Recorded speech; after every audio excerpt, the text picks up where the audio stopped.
السلام عليكم ورحمة الله تعالى وبركاته. مرحبا بكم في قناة إبداع جيجي.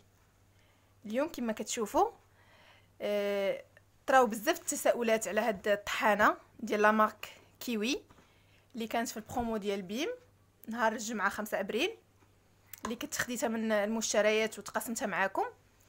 بزاف الاخوات قال لك طريقة الاستعمال ديالها كيكونوا غالطين فيها.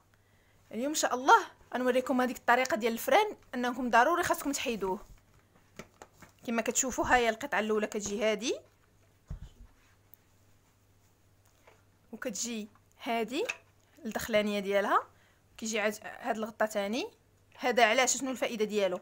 باش ملي طحني شي حاجه كنتي زعما ما فيك ما يحولها لشي بول اخر، كتشديها هكا وكتغطيها.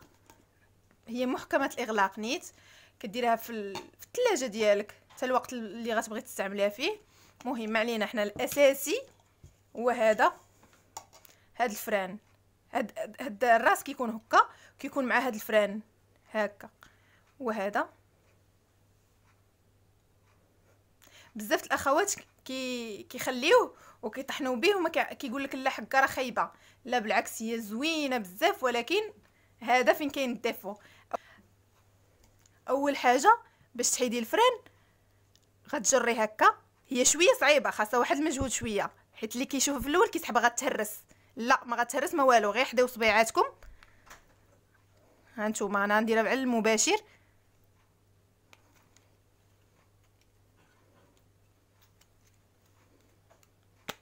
ها نتوما ها هي تنصلات من هنا كما كتشوفوا، غتجري هكا.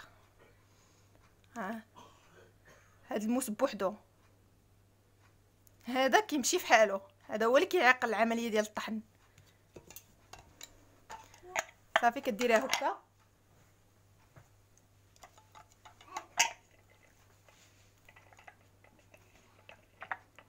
كما كتشوفوا هكا، وكتولي كطحن من داكشي رفيع باقي. هذا كما كتلاحظوا صافي من بعد ولي كتولي تطحن عادي. هذا شرح فقط الاخوات اللي قال لك ما كيعرفوش طريقه الاستعمال وما كيعرفوش يحيدوا الفران. انا عارفه بزاف الاخوات راه كيعرفوا ليها، ولكن هذا بالنسبه للاخوات اللي ما كيعرفوش يحيدوا الفران. والسلام عليكم ورحمه الله تعالى وبركاته. نتلاقاو في الفيديو الجاي.